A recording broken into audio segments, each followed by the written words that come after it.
Assalamualaikum warahmatullahi wabarakatuh.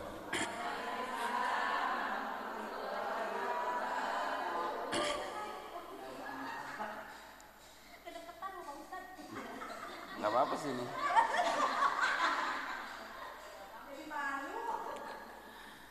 Alhamdulillahi rabbil alamin, wassalatu wassalamu ala sayyidil mursalin wa ala alihi wa ashabihi ajma'in.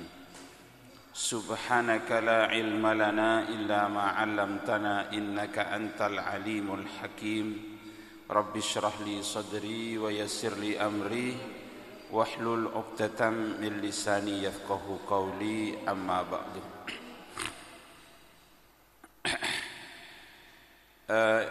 Ibu-ibu rahimakumullah, Ketua Majelis Taklimnya siapa?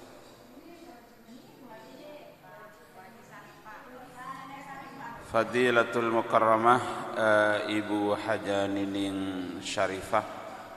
Mudah-mudahan kesemuanya itu menjadi amal yang diridhai oleh Allah Subhanahu wa taala. Mari kita mulai pelajaran.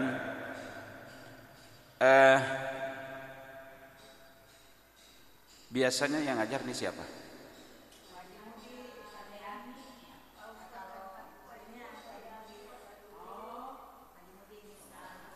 Ya baik, saya sampaikan sekarang materi berkaitan dengan yang dimiliki, paling dominan dimiliki oleh seorang ibu adalah curahan kasih sayang. Ibu ya, di dunia ini paling besar kasih sayang itu adalah kasih sayang seorang ibu kepada anak. Ya, itu yang terbesar, yang tidak bisa dimiliki oleh siapapun. Kasih sayang seorang ibu itu kepada anak tanpa batas. Kasih sayang seorang ibu kepada anak tak terbalaskan. Ya, apa bedanya kasih sayang anak dengan kasih sayang seorang ibu? Bedanya kasih sayang anak itu terbatas. Ibaratkan kasih sayang seorang ibu itu seperti matahari, mataharinya alam. Pernahkah matahari itu menuntut menuntut balasan, menyinari dunia? Dengan sinar matahari dunia ini jadi hidup. Coba enggak ada matahari, daun-daunan itu enggak akan seger, layu semua. Itu berkat sinar matahari. Begitu juga kasih sayang seorang ibu itu akan menyinari kehidupan keluarga. Ya Pak, Ibu. Makanya paling efektif untuk mendidik keluarga itu dididik dengan kasih sayang. Anak-anak itu kenapa menjadi liar, anak-anak menjadi bandel? Ini banyakkan kurang kasih sayang. Kalau anak ini mendapatkan kasih sayang dari kedua orang tua, dia enggak bakalan macam-macam. Enggak bakalan dia mencari jati diri di luar. Karena kasih sayang sudah tercurahkan, sudah ada, dia rasakan di rumah, merasa tentram. Karena yang menentramkan itu adalah kasih sayang. Seorang suami juga akan merasa tentram, akan merasa tenang kalau mendapatkan curahan kasih sayang. Kalau suami sampean bentak-bentak terus, hati-hati. Iya, jangan dibentak-bentak terus. Mabur. Suami minta kopi, Bu. Rasanya pahit di mulut nih.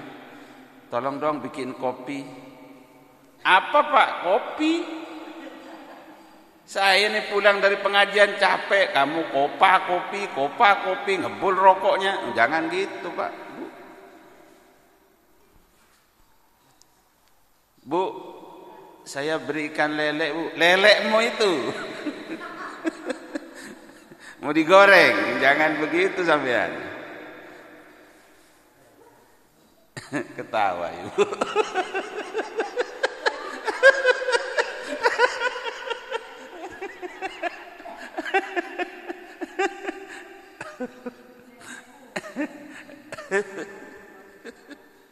Iya.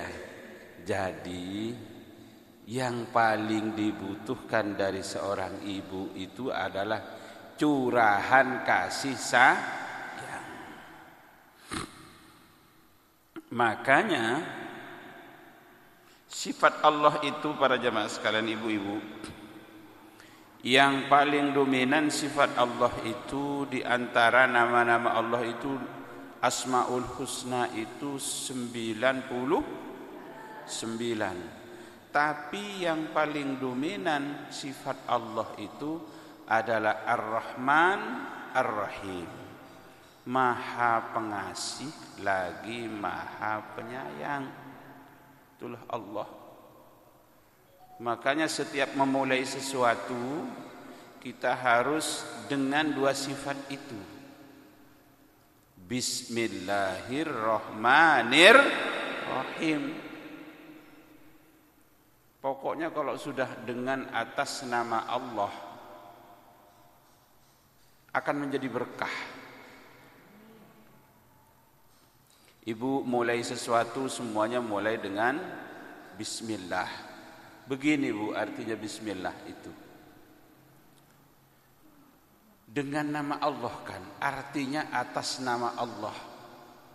Kalau sudah atas nama Allah, sesuatu yang tidak berharga menjadi berharga. Sekarang nih begini, ada acara, Pak RT diundang, Pak RT-nya nggak datang, yang datang atas nama Pak RT wakilnya, kira-kira dihargain nggak? Dihargain kan?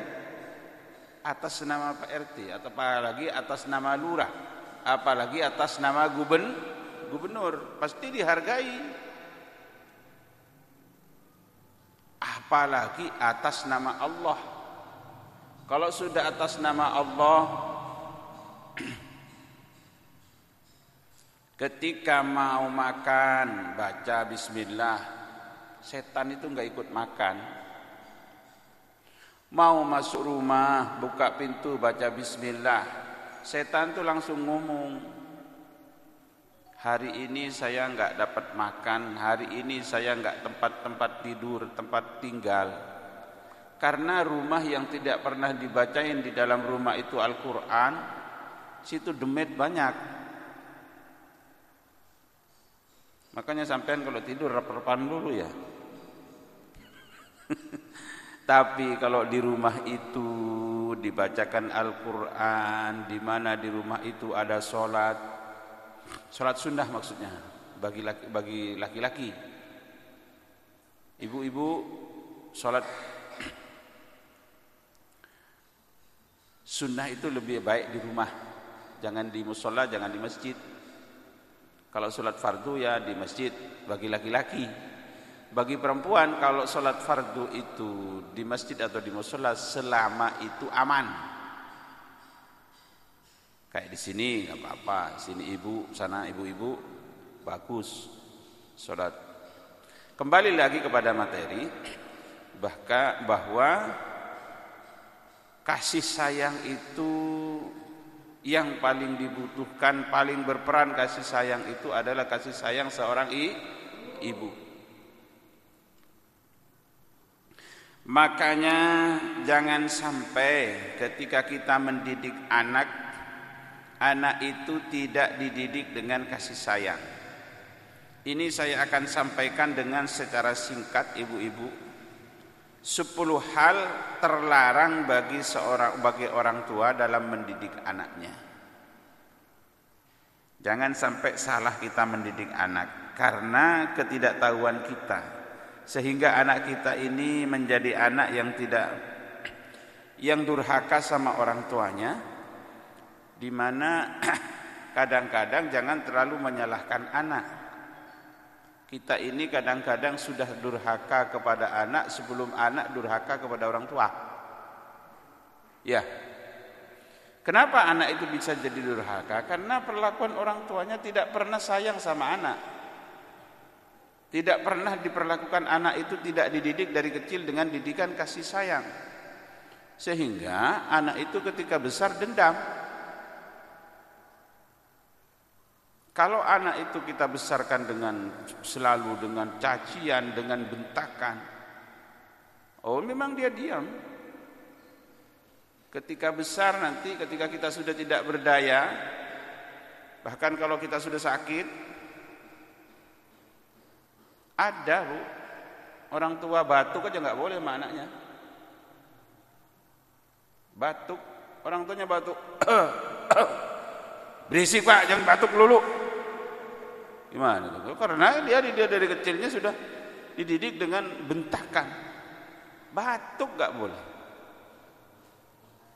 Akhirnya orang tuanya batuk takut sama anak.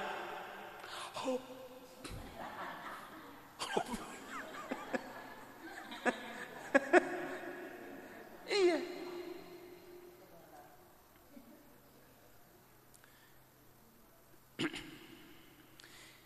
Ini perhatikan, saya bacakan secara singkat. Ya, Assalamualaikum. Waalaikumsalam. Marhaban. Ya. Yang pertama, yang tidak boleh dilakukan oleh seorang ibu adalah terhadap anak ini, yang pertama caci maki dengan kata-kata kasar dan tidak pantas. Jangan pernah kita mencaci maki anak. Akhirnya nama-nama hewan di kebun binatang itu disebut semua oleh seorang ibu.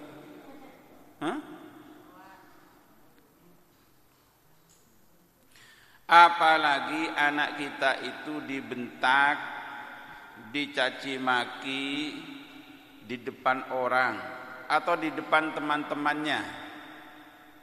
Dia itu malu, tapi dia tidak bisa melawan. Dan itu akan selalu tertanam dalam jiwanya. Ibu ya, ini sebenarnya nih harusnya ibu-ibu muda ini yang saya sampaikan ini. Yang masih, tapi minimal cucunya Bu ya. Ada satu coba ibu muda ini, 2.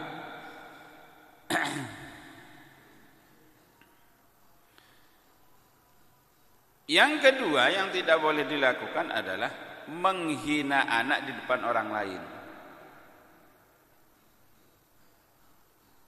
Saya heran kok punya anak kayak kamu saya. Ya Allah, anak digituin. Tuh lihat itu, anaknya tuh, atau saudaranya sendiri. Lihat kakakmu tuh, kalau kakakmu hebat, kamu sekolah bodoh, goblok. Hancur tuh dia perasaan Bu. Jangan sampai kita mencaci maki anak sendiri di depan orang, apalagi di depan orang lain. Dia sendiri pun nggak boleh. Walaupun dia rapotnya banyak merahnya, jangan langsung. Kita sadar seharusnya kita orang tua. Artinya al-waladu sirru abi. Anak itu adalah fotokopi orang tua. Kalau orang tuanya hebat, gak bakalan anaknya bodoh-bodoh amat. Kadang-kadang orang tua gak sadar. Kita cuma nyalain dulu sama anak-anak.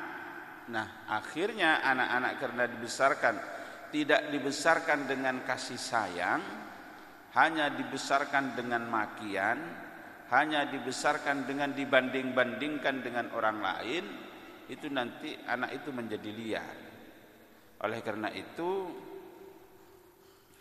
anak itu harus dibesarkan dengan kata-kata yang lembut, Kata-kata lembut itu sampai kita kakek-kakek saya ini sampai umur segini masih teringat dengan dengan kata-kata ibu, dengan kata-kata bapak.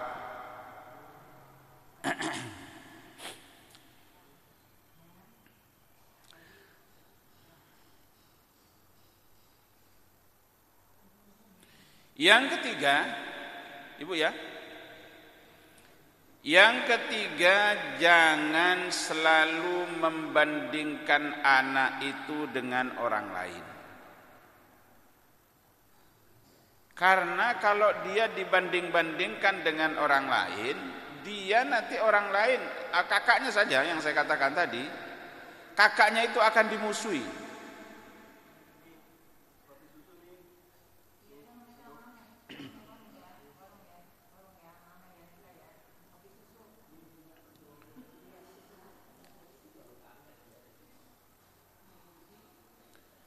Dia akan memusuhi anak yang dibanding-bandingkan itu. Ya Bu. Tuh kalau anaknya itu, umpamanya tetangganya itu, hebat dia. Rajin ke musala, rajin ke mushola, rajin sholat jamaah, pintar baca Quran. Kamu goblok, bodoh, tolol. Loh.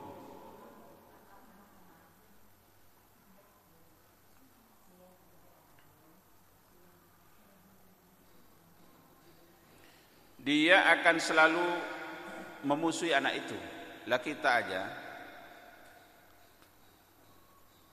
aja kalau dibanding-bandingkan dengan orang lain, ini suami kadang-kadang Ibu, jangan sampai Ibu banding-bandingkan suami dengan suami orang.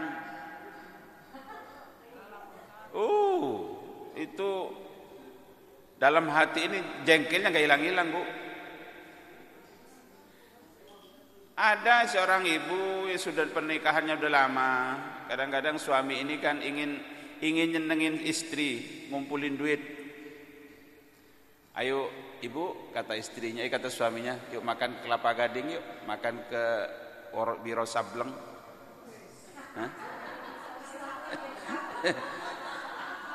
Iya kan sekali-kali. Makanya kalau Pak Hani saya tahu, Pak Haji nih, Pak Kiai, sering Bu Haji diajak makan di warung-warung mewah. Itu sekali-kali seorang suami itu harus gitu. Jangan kita makannya sayur asem terus. Ya walaupun masakan seenak bagaimanapun dan masakan istri di rumah, sekali-kali suami istri cari suasana lain. Ini kadang-kadang istri nggak paham kalau si istri suami mau menyenangkan istri. Memang ngajak kamu ke Wiro Sableng sekali makan berapa juta di Wiro Sableng. Kamu siapa? Memang bapak itu yang hasilnya sebulan dapat 100 juta. Mau makan ke sana enak aja, Ibu. Jangan begitu, jangan kita dibanding-bandingkan. Jangan, sekali-kali enggak apa-apa. Sekali-kali. Kalau setiap hari ya jangan bangkrut.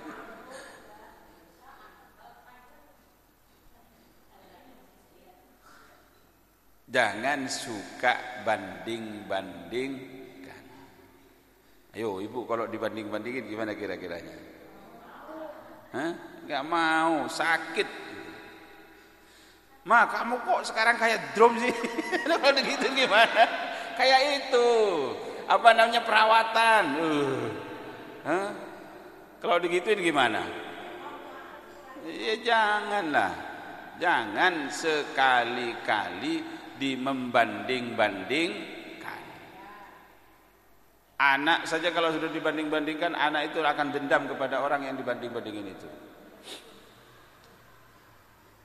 Kadang-kadang kita salah mendidik. Yang keempat, cinta itu tidak boleh bersyarat kepada anak.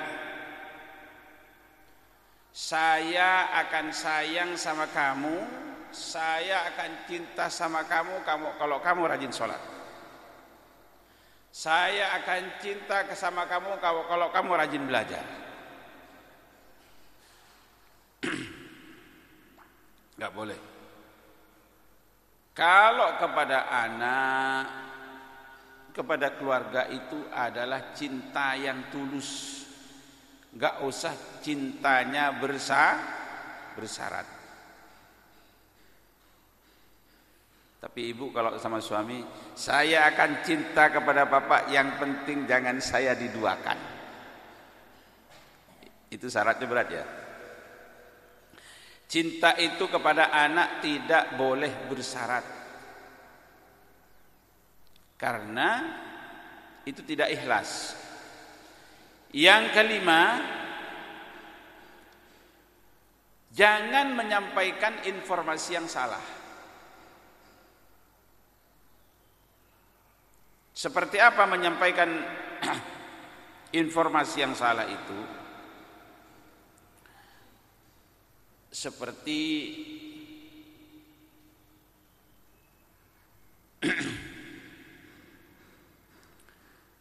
anaknya laki-laki nangis. Anak laki-laki nggak boleh nangis. Benar nggak itu Bu kira-kira? Nggak boleh. Anak laki-laki nangis saja, biarin aja. Oh, kamu laki-laki kok nangis? Anak laki-laki nggak boleh nangis. Tertekan jiwanya. Biarin aja anak laki-laki nangis. Nah, ini kadang-kadang kita ini memberikan informasi yang salah. Nggak boleh kita ini memberikan informasi kepada anak yang salah. Yang keenam, jangan sampai kepada anak itu kita mengancam atau menakut-nakuti anak. Contohnya, anaknya nggak tidur, ayo tidur, nanti kalau nggak tidur nanti ada hantu, Bu. Hah? Ada setan, ada hantu, ada buto hijau. Kalau kamu nggak tidur nanti dimakan buto hijau. Itu menakut-nakuti anak dengan sesuatu yang tidak benar. Nanti anak akan rusak mentalnya.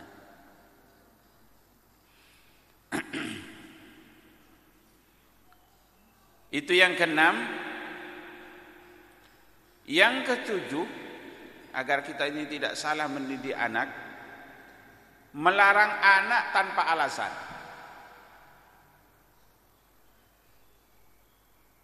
Contohnya ibunya sama bapaknya malam lagi nonton TV, anaknya ikut nonton TV. Udah tidur sana, tidur. Tidur, cuci kaki, cepat tidur. Loh, ibu kok nonton sama bapak, kok saya nggak boleh nonton? Jelaskan. Ya, kamu besok harus bangun pagi berangkat sekolah. Kalau nonton sampai larut malam, nanti bangunnya kesiangan. Jelaskan. Jangan memberikan larangan tanpa alasan. Apalagi orang tuanya duduk-duduk sambil ngerokok, anaknya ya berangkat ke masjid, berangkat sana, sholat, ngaji. Orang tuanya ngerokok, nggak sholat jamaah. Ini kata anaknya, loh, kok bapak nyuruh saya suruh ke masjid, dia sendiri ngerokok enak-enak. Atau memberikan contoh yang enggak baik. Ini kadang-kadang kalau telepon HP ditaruh, giliran apalagi dulu musim telepon rumah. Ya. Ditelepon kering, enggak diangkat oleh anaknya. Si tahu, bapak enggak ada. Hah? Ini secara tidak langsung jelas anak-anak akan tidak percaya sama orang tuanya. Loh, bapak kok ada bilang enggak ada. Ini bahaya. Atau kita nerima telepon, nerima HP ini, kan HP ini bisa bisa ketahuan. Sampean masih di rumah, giliran ditelepon sama temannya atau siapa, atau orang lagi utang. Oh, maaf, saya lagi ada di Kerawang sekarang. Lagi ada urusan di Kerawang, padahal di rumahnya di Jakarta. Anaknya dengar, ini bahaya. Kalau umpamanya mau terpaksa seperti itu, jangan sampai terdengar oleh anak.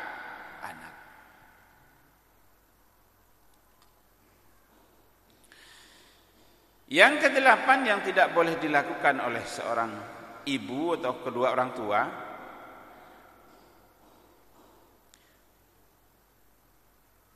menghancurkan percaya diri anak. Anak itu sudah enggak ada harapan lagi dia. Karena orang tua sudah ngomong kepada anaknya, kamu bodoh, kamu goblok, kamu enggak bisa apa-apa, kamu bisanya apa. Anak kalau sudah digituin, Bu, anak-anak ini hancur sudah. Jadi kita ini sebagai orang tua seharusnya selalu membesarkan harapan anak. Jangan sampai kita ini sebagai seorang ibu keluar kata-kata yang sifatnya mohon maaf, perkataan ibu itu doa, kata cacian, karena bahaya sekali kalau perkataan ibu. Karena perkataan ibu itu menjadi doa, dan doanya seorang orang tua kepada anak kelasnya doanya para nabi. Bu, sampean ini ucapannya sama anak ibu itu kelasnya kelas para nabi. Du'aul walid li waladihi kadu'ain nabi li ummatihi. Doanya kedua orang tua, khususnya ibu, kepada anak itu seperti doanya Nabi kepada umatnya.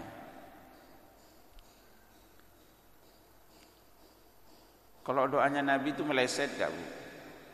Banyak gak meleset? Kalau doanya Ustadz meleset enggak? Meleset enggak? Banyak meleset. Doanya Ustadz banyak meleset. Apalagi Ustadz sekarang ya. Kalau ibu, makanya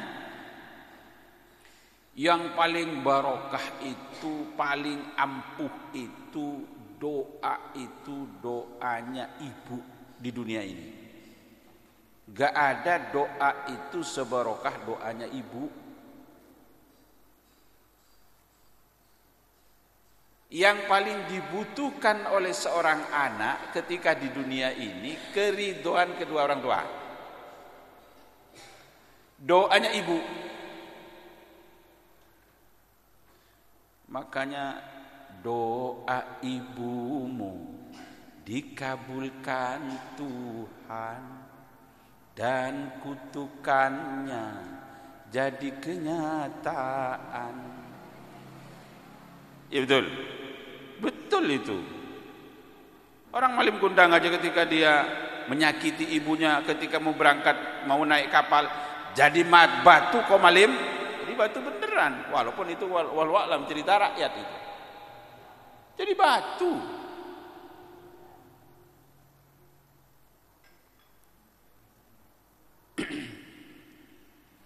Saya punya teman namanya Dr. Wahid Maktub.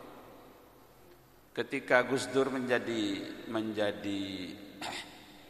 presiden, Dr. Wahid Maktub ini diutus ke PBB untuk menyampaikan bahwa Islam itu adalah agama rahmatan lil alamin. Agama Islam itu bukan agama yang identik dengan radikal. Agama Islam itu tidak identik dengan kekerasan. Nah, Gus Dur ini, Presiden Gus Dur ini yang dipilih untuk menyampaikan itu di PBB adalah Dr. Wahid Maktub.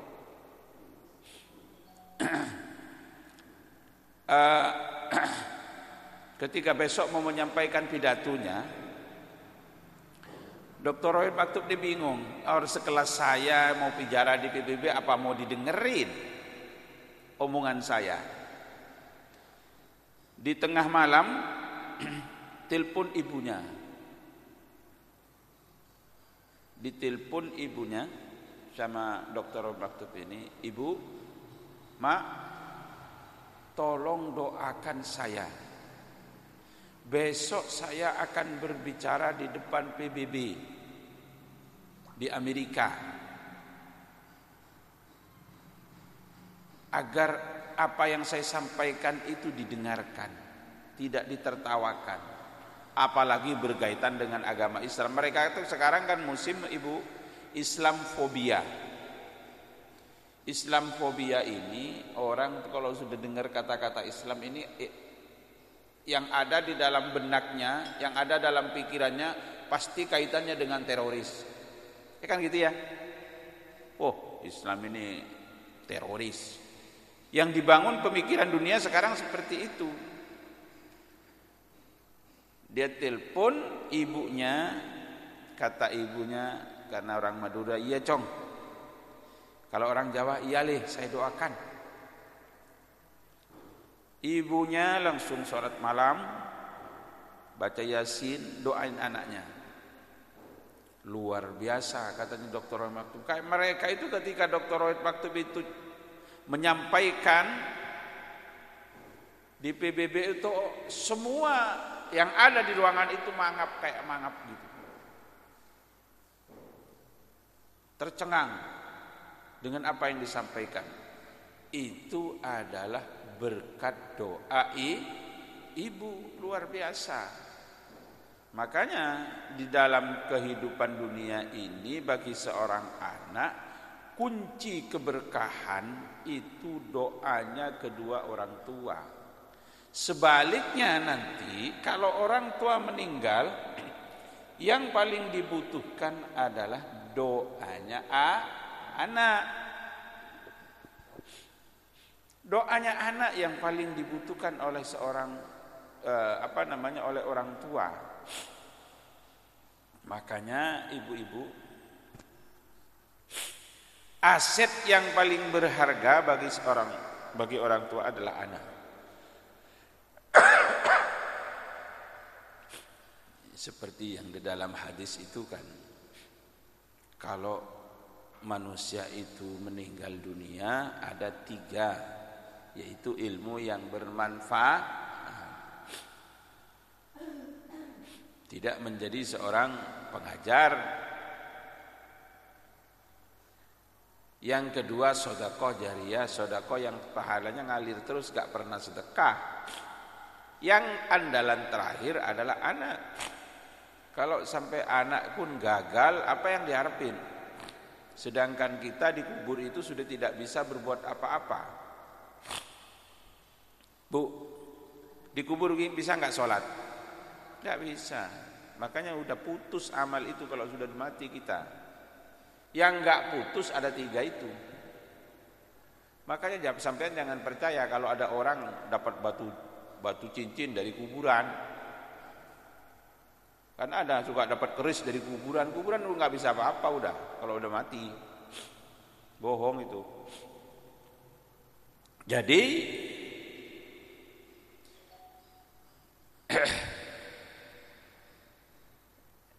orang tua itu adalah terutama ibu, jangan sampai kata-katanya itu dengan kata-kata yang sifatnya doa. Seperti apa ya? Tabrak kontainer kamu. Tabrak beneran, Bu. Jangan sampai seperti itu. Itu yang ke-8. Nah, yang di sini kan dikatakan yang ke-9 adalah jangan sampai mendoakan anak itu dengan hal-hal yang buruk. Kesel bagaimanapun orang tua itu harus ditahan. Nahan, marah dan ngomel silakan ngomel, tapi omelannya jangan sampai yang sifatnya doa yang tidak baik. Kayaknya saya pernah menyampaikan tentang jurej, Ibu ya. Enggak apa-apa, ini siaran ulang kalaupun udah saya sampaikan. Ada seorang ahli ibadah namanya jurej. Jurej ini hanya tinggal di Sauma'ah. Sauma'ah ini kalau sekarang musholla. Kerjaannya hanya ibadah. Ibadah terus. Lalu satu ketika ibunya yang sudah sepuh, Juret mau sholat, Allah. Nah, ibunya manggil, Juret. Bingung Juret ini mau lanjutin sholat atau jawab panggilan ibu. Yang paling benar mana, Bu? Jawab panggilan ibu atau lanjutin sholat? Lanjutin sholat atau dengerin jawab panggilan ibu? Ya. Yang kedua itu takbir lagi, Allahu Akbar. Jurej sampai 3 kali. Jurej ternyata enggak jawab panggilan ibunya, akan tetapi Jurej lanjutin sholat. Akhirnya ibunya kesel.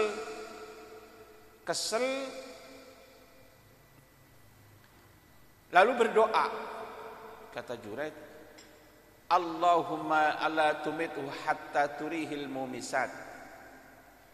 Ya Allah, jangan matikan Jurej anakku itu kecuali dia nanti diperlihatkan dengan seorang wanita tunasusila. WTS. Sekarang yang muda-muda enggak ngerti WTS. Apa WTS?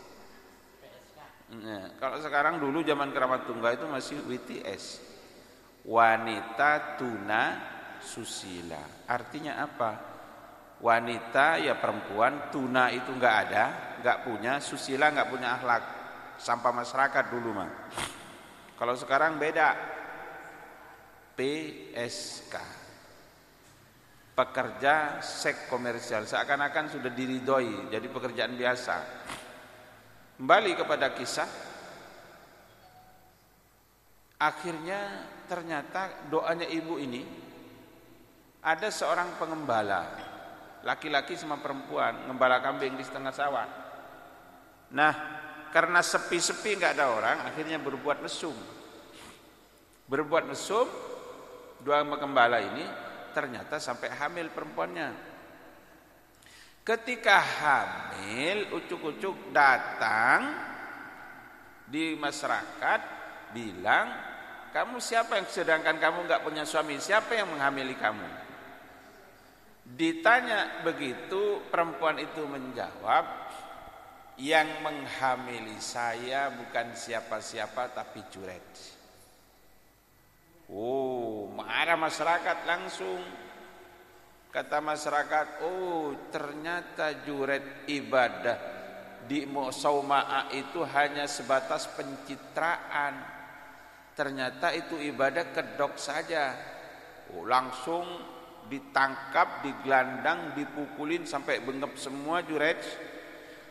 Sauma'ahnya, tempat ibadahnya dihancurkan. Akhirnya Jurej mau dipancung, mau dipenggal. Kata Jurej, bro, jangan main pancung-pancung aja. Dulu masih enggak ada bro, itu tambahan dari saya. Tunggu kalau mau mancung saya. Tunggu bayi ini lahir.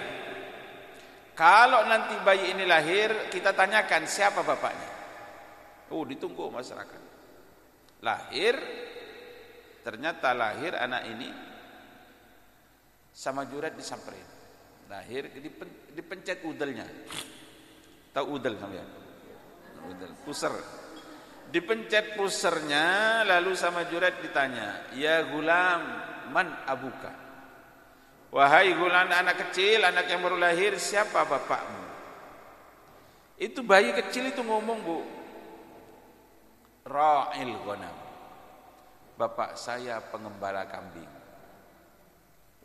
Langsung masyarakat meluk Juraid, cium kakinya Juraid, merasa bersalah. Karena Juraid sudah digebukin, antum dihancurin, minta maaf semua, lalu bilang sama Juraid, "Juraid, kami minta maaf, kami bersalah, dan saumaahmu, tempat ibadahmu itu yang kami hancurkan, akan bangun 10 kali dapat lebih bagus." "Gak," kata Juraid, "gak usah, bangun seperti biasa saja, cuman saya mengatakan, mengasih pelajaran bahwa saya punya salah besar. Saya ketika dipanggil oleh ibu, ketika saya mau sholat, saya tidak menjawab panggilan ibu, ini akibatnya. Yang kedua pelajarannya adalah seorang ibu jangan gampang-gampang nyumpahin, bahaya. Seorang ibu itu kata-katanya, karena diantaranya yang tidak ada hijab. Doa yang tidak ada hijab itu adalah doanya ibu kepada anak. Langsung didengar oleh Allah.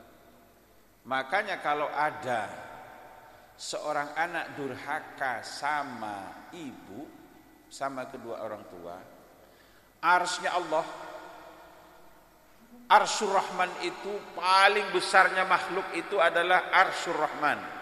Arsy-nya Allah paling besar. Arsy itu bergetar kalau ada seorang anak durhaka sama ibu. Begitu juga ketika ibu berdoa, ibu itu tanpa ada aling-aling, gak ada hijab antara dengan Allah Subhanahu wa ta'ala. Makanya seorang ibu harus hati-hati, jangan sampai mendoakan yang tidak baik kepada anak. Yang terakhir,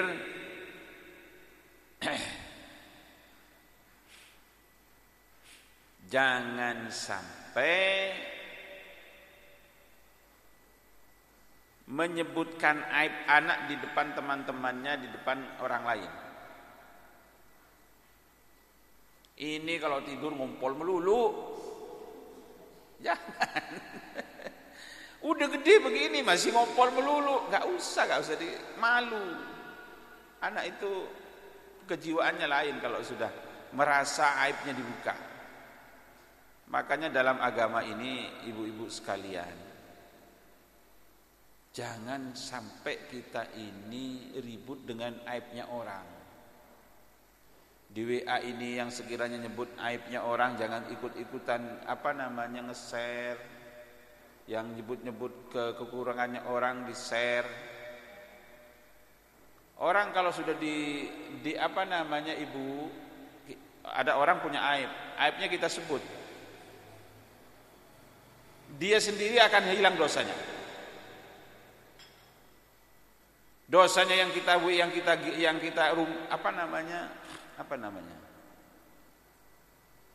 orang kalau ibu-ibu ngomong aibannya orang itu apa? Ghibah, iya ghibah. Ghibah itu bahasa anunya apa? Ngerumpi ya? Iya. Digosipin, dosanya habis dia. Makanya Vanessa Angel, tahu sampean Vanessa Angel? Vanessa Angel itu, ya itu kita tahu apa yang diberitakan tentang Vanessa Angel. Tapi Vanessa Angel itu di akhir hayatnya meninggalnya hari Jumat, ya kan?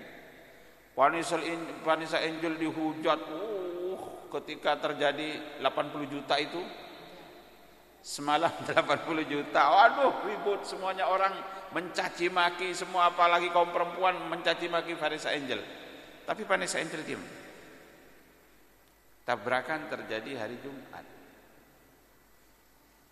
Di antaranya tanda-tanda husnul khotimah itu adalah meninggal hari Jumat. Jangan kita seakan-akan yang memiliki surga itu adalah kita, mengecap orang begini-begini, enggak usah. Diam aja kita.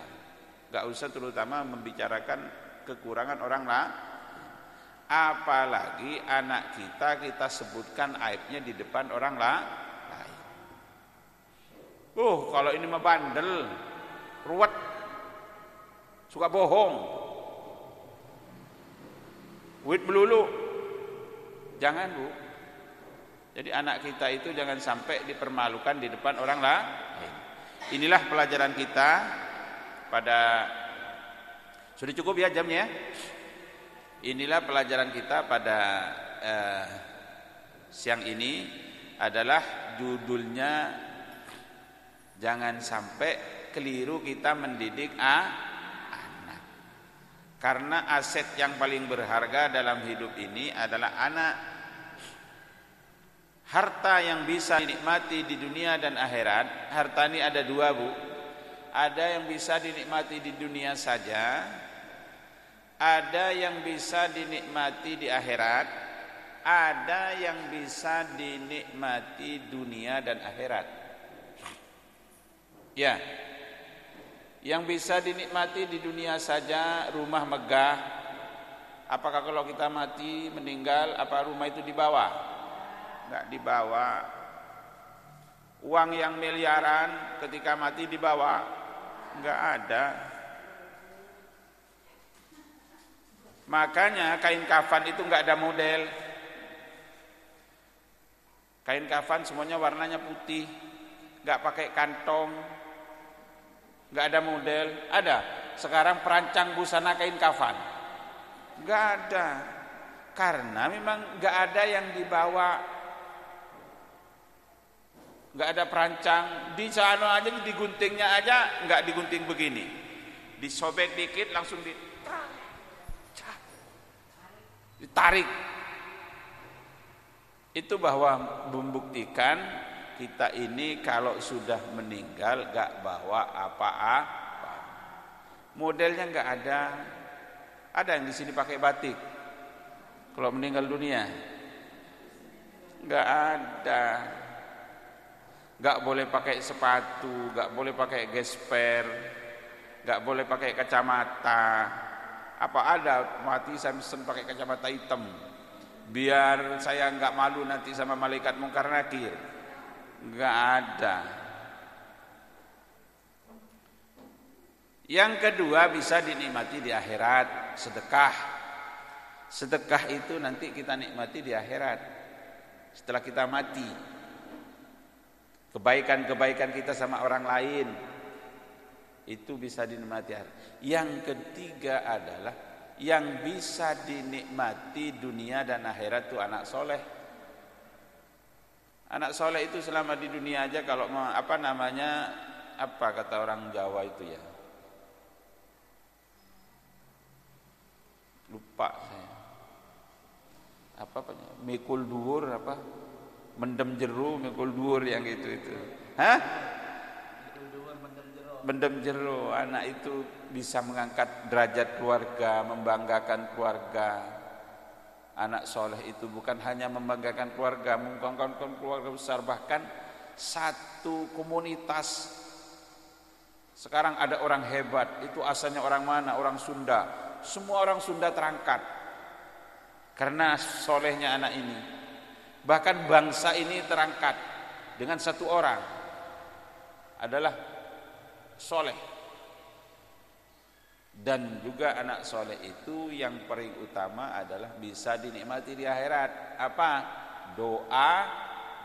Doanya anak yang setiap hari terus mendoakan orang tua, itu yang nanti akan dinikmati. Makanya dalam hidup ini jangan sampai salah mendidik aset yang paling besar ini, mendidik anak, jangan keliru sehingga anak kita menjadi anak yang tidak soleh.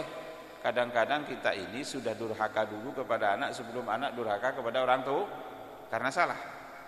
Saya kira ini ibu-ibu sekalian pelajaran pada siang hari ini mudah-mudahan menjadi bermanfaat. Mudah-mudahan hidup kita ini dengan keluarga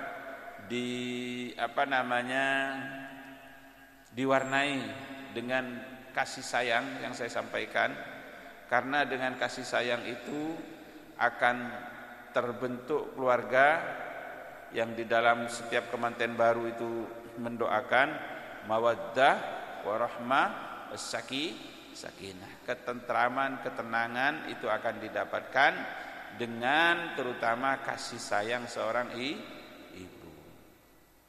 Cukup, ada yang bertanya silahkan.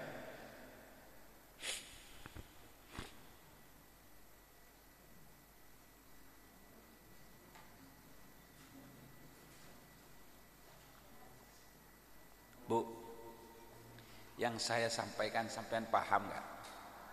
Paham. Takut sampean Pak Ustadz itu ngomong apa? Paham ya?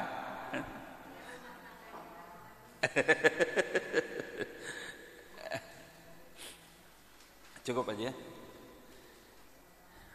Nggak ada yang nanya? Doa ya? Ibu aja ya? Mari pengajian di siang hari ini kita tutup dengan doa bersama-sama. Mudah-mudahan hidup kita ini selalu mendapatkan keberkahan dan rahmat dari Allah Subhanahu wa taala. Al-Fatihah. A'udzubillahi minasyaitonir rajim. Bismillahirrahmanirrahim. Alhamdulillahirabbil alamin. Arrahmanirrahim. Maliki yaumiddin. Iyyaka na'budu wa iyyaka nasta'in. Ihdinas siratal mustaqim. Siratal ladzina an'amta 'alaihim ghairil maghdubi 'alaihim waladdallin. Allahumma shalli ala sayidina Muhammad wa ala ali sayidina Muhammad. Allahumma ij'al jam'ana hadza jam'an marhuma wa tafarraqana min ba'di tafarruqan ma'suma wa la taj'alna syaqiyan wa la mahruma. Allahumma ya alim ya khabir ya makin ya hadi ya 'allamul ghuyub iqdi hajatana bi rahmatika ya arhamar rahimin. Rabbana anzilna munzalan mubarakan wa anta khairul munzilin. Rabbana hab lana minas salihin. Rabbana hab lana minas salihin. Rabbana hab lana minas salihin. Rabbana atina fid dunya hasanah wa fil akhirati hasanah wa qina adzabannar. Subhana rabbika rabbil izzati amma yasifun wa salamun alal mursalin walhamdulillahi rabbil alamin. Assalamualaikum warahmatullahi wabarakatuh.